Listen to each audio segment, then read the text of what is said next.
Doctor اسرار احمد صاحب کے بیانات کے لیے ہمارے چینل راہ اسرار کو سبسکرائب کریں۔ لیکن یہ وہ چیز ہے جسے کہ قرآن قرار دے رہا ہے سارے تفرقے کی جڑ یہ ہے۔ تفرقہ خلوص سے نہیں ہوتا، خلوص سے اختلاف ہوتا ہے۔ اچھی طرح سمجھ لیجیے ان دونوں چیزوں میں بڑا فرق ہے۔ اختلاف اور ہے، تفرقہ اور ہے۔ اختلاف تو یہ بھائی آپ کی رائے یہ ہے، میری رائے یہ، کوئی حرج نہیں، آپ اپنے طریقے پر عمل کیجئے، میں اپنے طریقے پر کرتا ہوں۔ آپ سمجھتے ہیں کہ ہاتھ یہاں باندھنے چاہیے، باندھ لیجئے، مجھے کوئی اعتراض نہیں۔ میں سمجھتا ہوں ہاتھ کھول کر نماز پڑھنی چاہیے۔ میں ابھی ہو کر آیا ابو ظبی، تو پہلی مرتبہ میں نے دیکھا ہے، چونکہ وہاں کا جو حکمران خاندان ہے وہ مالکی ہے، آج تک کسی مالکی کے پیچھے نماز پڑھنے کا موقع نہیں ہوا تھا۔ لیکن جس مسجد میں جہاں میرا قیام تھا اس کے قریب کی مسجد میں ویسے متاثر ہوا، وہ اس جو وہاں کے جو رئیس ہیں اور امیر ہیں ان کے رشتہ دار ہیں اور منسٹر ہیں، لیکن نماز وہ پڑھاتے ہیں مسجد میں۔ تو میں پورے اہتمام کے ساتھ ان کے پیچھے، اس لیے کہ واقعہ یہ ہے کہ کوئی شخص صاحب حیثیت ہو، اس کی معاشرے میں کوئی اہمیت ہو اور وہ نماز پڑھائے تو وہ امامت کا جو تصور اسلام دیتا ہے اس سے قریب تر ہے۔ لہذا میں نے بڑے اطمینان کے ساتھ اور بڑی میں کہوں گا کہ شوق کے ساتھ ان کے پیچھے نمازیں پڑھی، اور وہ ہاتھ کھول کر نماز پڑھتے تھے۔ اللہ اکبر کہہ کہ پہلے دن تو میں حیران ہوا کیا ہوا، یہ ہاتھ باندھنا بھول گئے۔ بعد میں مجھے خیال آیا کہ یہ شاید مالکی ہیں، اور میں بالکل پیچھے۔ واقعہ یہ ہے کہ اتنے انہیں دعائیں یاد ہیں، اتنے اذکار انہیں ازبر ہیں۔ فجر کی نماز کے بعد بیٹھ کر جتنی دیر تک وہ دعائیں پڑھتے رہتے ہیں، وہ یعنی واقعہ بہت متاثر ہو کر آیا ان صاحب کی ذاتی شخصیت سے۔ تو میں عرض کر رہا ہوں کہ ہاتھ یہاں باندھ کے نماز پڑھنا چاہتے ہو باندھ لو، کھول کے پڑھنا چاہتے ہو کھول لو، یہ اختلاف ہے۔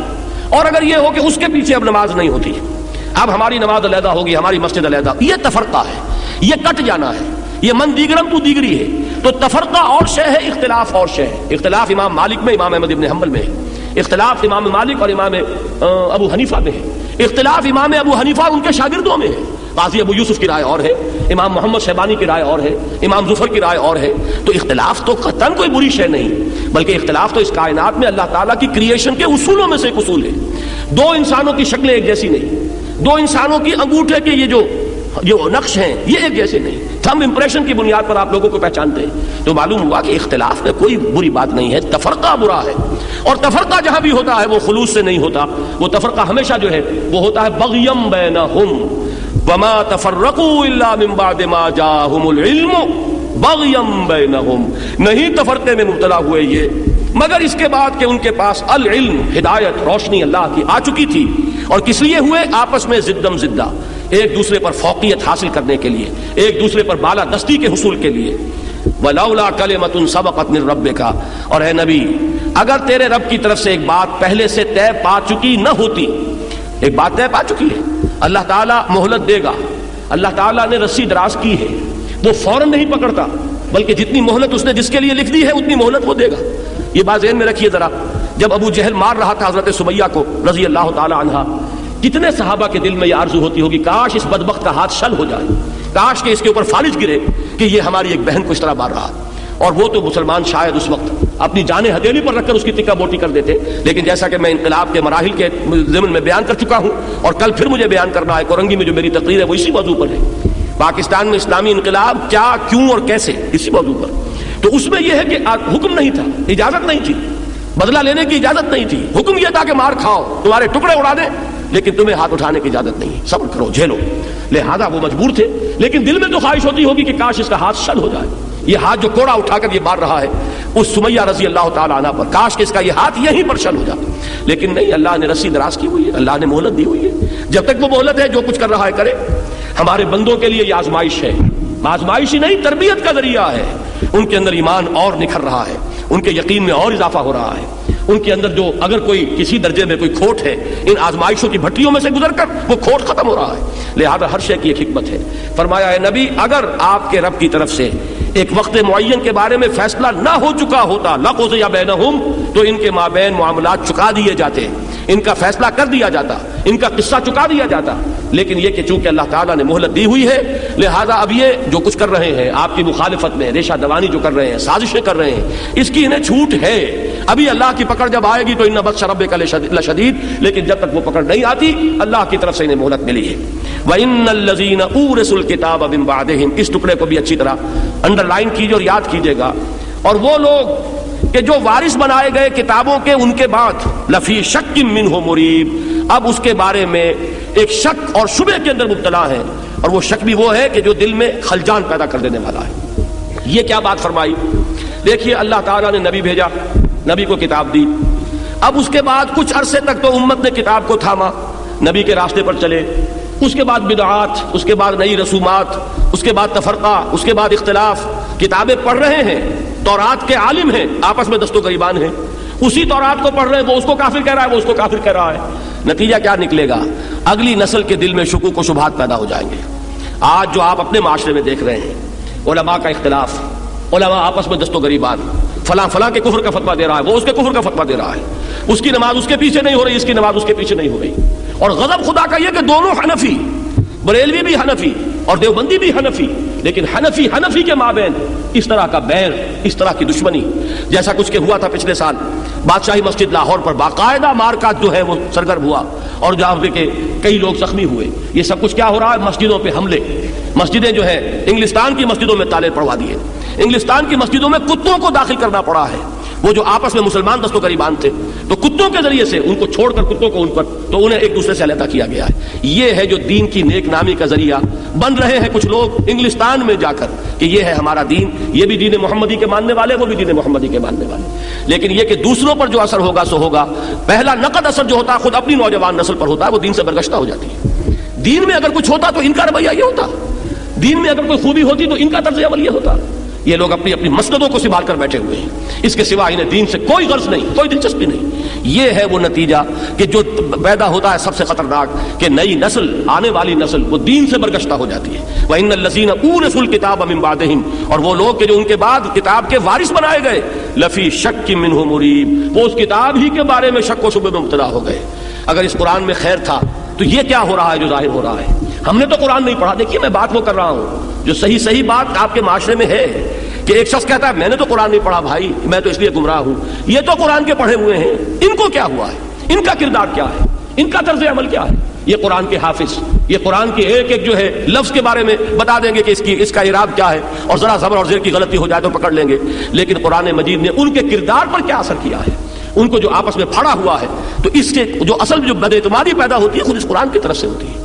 وَإِنَّ الَّذِينَ أُورِثُوا الْكِتَابَ مِن بَعْدِهِمْ لَفِي شَكٍّ مِّنْهُ مُرِيبٍ، نتیجہ یہ نکلتا ہے علماء کے اس تفرقے کا کہ پھر جو لوگ ان کے بعد وارث بنتے ہیں اس کتاب کے، وہ کتاب ہی کے بارے میں شک و شبے میں مبتلا ہو جاتے ہیں۔ شک وہ کہ جو مریب کہتے ہیں، ریب کہتے ہیں، دل میں دغدغہ پیدا ہو جائے، خلجان پیدا ہو جائے، پتہ نہیں ہے کہ نہیں ہے، صحیح بھی ہے کہ نہیں ہے، یہ وہ ہے شک منہ مریب، ایک ایسے شک میں مبتلا ہو گئے کہ جس نے ان کے دلوں کے اندر خلجان پیدا کر دیا۔ اب دونوں باتیں صاف ہو گئیں، اب ذرا نوٹ کیجئے، اسی کو اپلائی کیجئے، تھوڑا سا آخر میں تو میں نے اپلائی کر دیا ہے موجودہ ماحول پر بھی۔ اس دور میں اس وقت فرض کیجئے جیسے کہ دنیا میں اکثر ممالک کے اندر کچھ تحریکیں اٹھی، ان تحریکوں میں کیا خامیاں ہیں یہ اپنی جگہ ایک علیحدہ مسئلہ ہے، کوئی تحریک بھی کامل ہونے کا دعویٰ نہیں کر سکتی، جیسی کہ کامل تحریک تھی محمد الرسول اللہ کی، جس کو کہ اللہ تعالیٰ کی رہنمائی حاصل تھی، جس کو کہ رسول کی رہنمائی حاصل تھی، جس کے رہنما جو ہے معصوم تھے، جس کے رہنما کا تار جو ہے وہی کا جڑا ہوا تھا کہ ہر وقت جو ہے وہ ہدایت آ رہی ہے، تو ظاہر بات ہے کہ ویسی تو کوئی تحریک نہیں ہو سکتی، کوئی نہ کوئی خامیاں، کوئی نہ کوئی کوتاہیاں، کوئی ہمارے اپنے جو دامن کے داغ اور دھبے ہیں وہ خود ہمارے کام میں رکاوٹ بن جاتے ہیں، ہماری اپنی کمزوریاں اور تقصیرات ہیں جس کی بنا پر لوگوں کو موقع ہوتا ہے کہ یہ لوگ ہیں دین کے علمبردار اور دین کو پیش کرنے والے، تو ان کو بھی پھر اپنی اس بے دینی پر کچھ تھوڑا سا اعتماد پیدا ہو جاتا ہے۔ لیکن اس سے قطع نظر جب بھی کوئی دینی دعوت اٹھے گی دو طبقات آپ کو ملیں گے، ایک طبقہ ہمارے جہلاء کا ہے، عوام کا ہے، ان میں واقعہ یہ ہے کہ برا نہ مانیے، شرک کی کوئی شکل نہیں ہے کہ جو مشرکین عرب میں تھی اور ان میں نہیں، وہ دین سے اتنی طرح دور ہو چکے ہیں۔ کبر علی المشرکین ما تدعوہم الیہ، بالکل وہی کیفیت ان کی ہے، جو قبر کو پوج رہا ہو، جو تعزیے کو پوج رہا ہو، جو عرس ہی اس کا کل دین ہے، سوائے ان کے کوئی دین سے سروکار نہیں رہا۔ آخر کون سا فرق رہ گیا ہے سوائے اس کے؟ بہرحال انہیں ہم کافر نہیں کہیں گے، کلمہ شہادت ادا کر رہے ہیں، اشہد ان لا الہ الا اللہ واشہد ان محمد رسول اللہ، اس اعتبار سے قانوناً اسلام کے دائرے میں ہے، وہ معاملہ علیحدہ ہے، لیکن حقیقت کے اعتبار سے بتائیے کہ وہ اور کیا کرتے تھے؟ انہوں نے بھی کبھی یہ نہیں کہا کہ لات اور عزا اور حبل نے کائنات پیدا کی ہے، جب ان سے پوچھا جاتا تھا وَلَئِن سَأَلْتَهُم مَّن خَلَقَ السَّمَاوَاتِ وَالْأَرْضَ لَيَقُولُنَّ اللَّهُ، اے نبی اگر آپ ان سے پوچھیں گے آسمان اور زمین کس نے پیدا کیے، فوراً کہیں گے اللہ نے پیدا کیے۔ یہ اتنی توحید ان کے اندر بھی تھی، وہ بھی یہ کہتے تھے کہ ان دیویوں دیوتاؤں میں کچھ نہیں ہے، صرف اللہ کا عطا کردہ اختیار ہے ان کے پاس۔ یہی آج ہم کہتے ہیں اولیاء اللہ ہو جن کو بھی پوجا جاتا ہے، جن کے بازاروں کی پرستش کی جاتی ہے، ان کو اللہ نے دے رکھا ہے، ان کے ہاتھ میں ہے، ان سے ہم مانگتے ہیں تو در حقیقت اللہ ہی سے مانگتے ہیں، ان کے پاس دیا ہوا وہی کچھ ہے جو اللہ نے ان کو دیا ہے، اور ہم ان کے اگر کرتے ہیں تو در حقیقت ان کی شفاعت کی امید ہے، یہی بات وہ کہتے تھے کہ در حقیقت وما نعبدہم الا لیقربونا الی اللہ زلفا، ہم یہ چاہتے ہیں کہ یہ ہمیں اللہ سے قریب تر کر دیں گے، ان کے ساتھ تھوڑی بہت اگر ہم ڈنڈوت کریں گے تو یہ ہمیں اللہ سے ملا دیں گے۔ یہ سارے تصورات وہی ہیں، سوائے اس ایک فرق کے کہ مورتیاں بنی ہوئی نہیں ہیں۔ آج قبروں کا وہی مقام ہے کہ جو مورتیوں کا تھا اس وقت، اور اس کے سوا سرے میں کوئی فرق نہیں۔ ایک طبقہ تو یہ ہے، ظاہر بات ہے کہ یہ بات کسی بھی داعی اقامت دین کو سمجھ لینی چاہیے، اس طبقے میں سے تو آسانی سے کوئی ہلنے والا نہیں ہے۔ اس کے لیے تو کبر علی المشرکین ما تدعوہم الیہ، اللہ یجتبی الیہ من یشاء ویہدی الیہ من ینیب۔ ان میں سے تو معاملہ وہی ہوگا، اللہ جس کو خاص کوئی اللہ کی رحمت جس پر ہو جائے اس کو وہ کھینچ لے، اور جس کے اندر واقعی کوئی ہدایت کی طلب ہے چھپی ہوئی، اگرچہ وہ ماحول میں ایسے میں رہا ہے کہ وہ ہدایت کی طلب جو ہے نکھر کر سامنے نہیں آ سکی، لیکن اگر کہیں دل کی گہرائی کے اندر کوئی طلب ہدایت ہے، اللہ ہدایت دے دے گا۔ ان کا معاملہ تو یہ۔ اب آگے آئیے، جو دعوت اٹھے گی ان کا معاملہ سامنے آئے گا علماء کے ساتھ بھی۔ وہ علماء، دیکھیے میں صاف عرض کر دوں، علماء حق میں یہ مانتا ہوں کہ دنیا کبھی خالی نہیں ہوگی ان سے۔ یہ در حقیقت ختم نبوت کے لوازم میں سے ہے کہ جب نبوت کا سلسلہ ختم ہوا تو جو خلا پیدا ہوا اس کو پر کیا ہے اللہ نے کس چیز سے؟ ایک قرآن مجید کی حفاظت۔ نمبر ایک یہ کہ اس میں تحریف نہیں ہو سکے گی۔ نمبر دو، مجددین، ہر صدی میں اللہ تعالیٰ ایسے لوگ اٹھاتا رہے گا جو صحیح دین کو اثر نو، وہ جو بھی بدعات کا تمار ہوگا اس میں سے پھر وہ صحیح دین کو نکال کر دنیا کے سامنے پیش کر دیں گے۔ نمبر تین، لا تزال من امتی طائفۃ قائمین علی الحق، تیسری چیز یہ کہ میری امت میں ہمیشہ ایک گروہ ضرور حق پر قائم رہے گا، کوئی نہ کوئی گروہ چھوٹا ہو بڑا ہو، لیکن ایسا نہیں ہوگا کہ دنیا اہل حق سے خالی ہو جائے۔ یہ بھی ختم نبوت کے اس خلا کو پر کیا گیا ہے کہ جو کام پہلے ایک نبی کی دعوت اگر ختم ہوئی دوسرا نبی آ گیا، اس کی بات لوگ بھول گئے، اس سے اگلا آ گیا۔ اب چونکہ وہ سلسلہ ختم ہو چکا ہے محمد الرسول اللہ پر، تو جو خلا پیدا ہوا اس خلا کو یہ تین ضمانتیں ہیں جو دی گئی ہیں۔ ایک، قرآن مجید کی حفاظت، اس میں تحریف نہیں ہو سکے گی۔ نمبر دو، مجددین امت۔ نمبر تین، صرف افراد نہیں، مجدد تو افراد ہوتے ہیں لیکن صرف افراد نہیں، گروہ، ایسے گروہ ہمیشہ موجود رہیں گے، چھوٹے ہوں بڑے، اس سے کوئی غرض نہیں ہے، جو حق پر قائم رہیں گے۔ اسی میں ہے علماء حق کا معاملہ۔ تو علماء حق تو در حقیقت ہماری سب سے بڑی متاع ہے، ہماری سب سے بڑی قیمتی شے ہیں، ان کی طرف رجوع، ان سے استفادہ اگر نہیں کریں گے تو دین ہمیں حقیقت کے اعتبار سے حاصل نہیں ہو سکے گا۔ لیکن ساتھ ہی یہ جان لیجئے کہ ان علماء حق کے ساتھ ساتھ علماء سو بھی ہیں کہ نہیں، اکثریت ان کی ہے کہ نہیں۔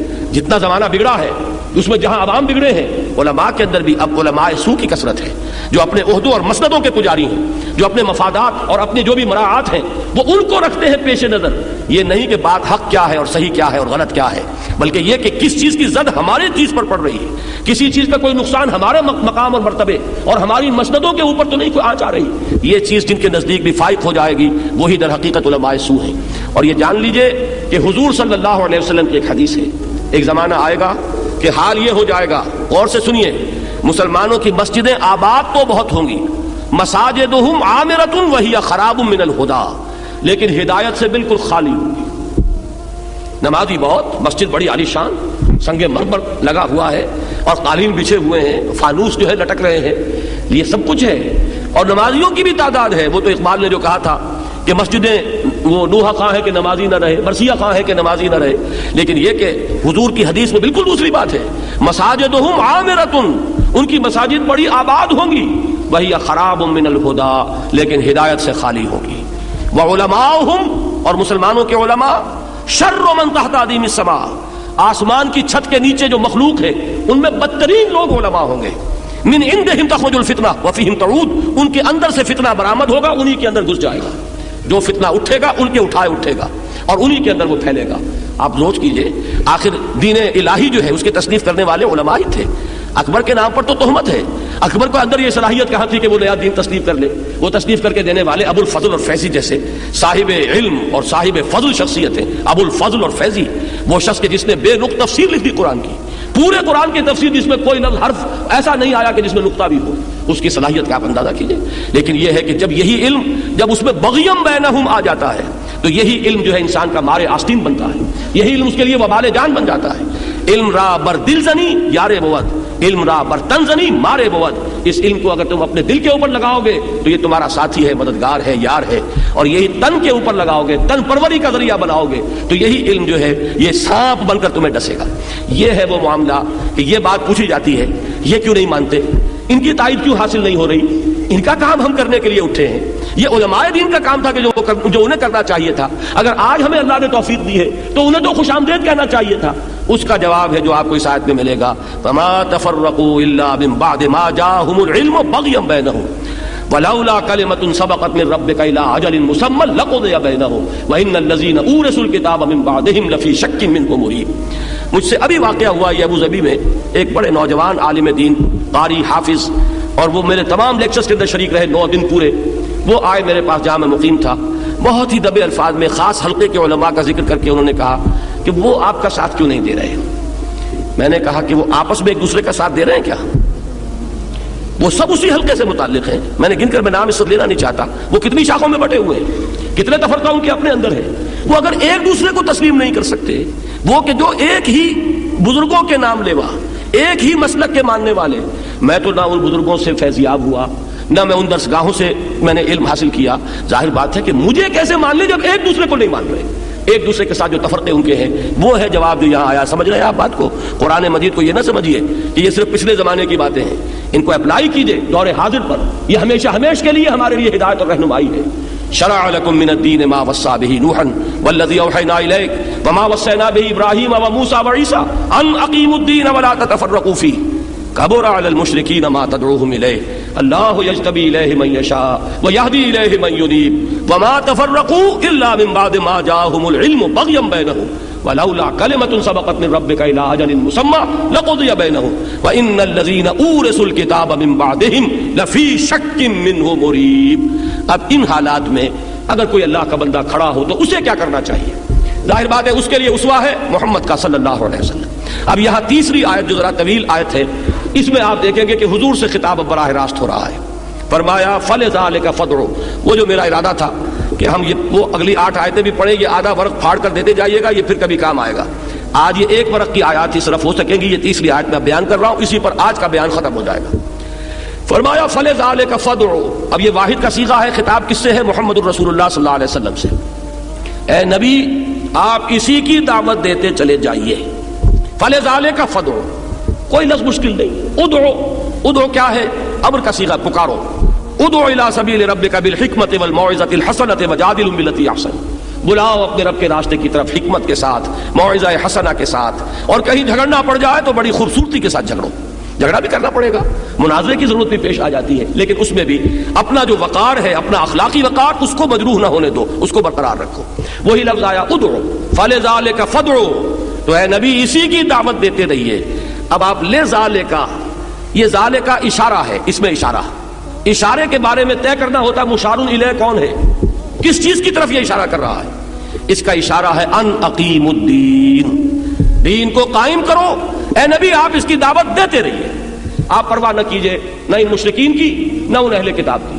آپ کوئی پرواہ نہ کیجئے کہ کوئی آپ کی بات مانتا ہے کہ نہیں مانتا.